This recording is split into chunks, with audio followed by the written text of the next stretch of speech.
দোলাদির অনুষ্ঠানের খাওয়া দাওয়া আমাদের কমপ্লিট, আর আমরা এখন বেরিয়ে যাবো ডিসাইড করেছি। কিন্তু বেরিয়ে যাওয়ার আগে দেখো এখানটা দেখে আমি পুরো শকড হয়ে গিয়েছি।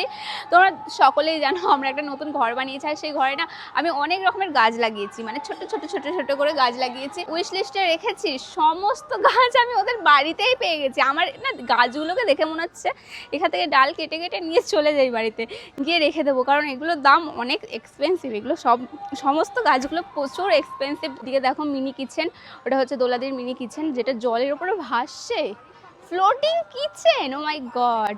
আর একটু দেখি একটু কিরকম, হ্যাঁ একটু ট্যুর দিই কিচেনটা। এইখানেও পুরো গাছে ভর্তি, বাপরে কি সুন্দর বানিয়েছে না, মানে একটু মিনি ওই রেস্টুরেন্টগুলোর মতন কি সুন্দর লাগছে এখানটা। ও এখানে উনুন আছে, এখানে সত্যিকার রান্না করে।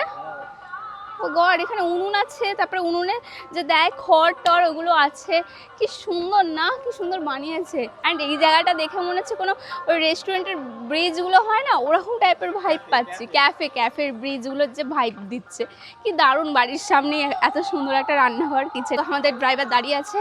অ্যান্ড সৌরভকে দেখাই তোমাদের আমার ক্লিপগুলো ওর জামায়। কেন সৌরভ?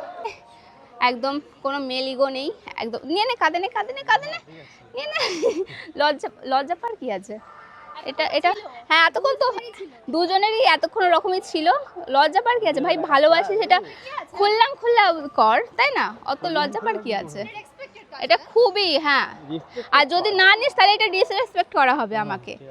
চলো নিয়ে নে, কাঁদে নে, একবার কাঁদে নে। লজ্জা পাচ্ছিস তুই? দেখো কি ভালো বয়ফ্রেন্ড, তাই না?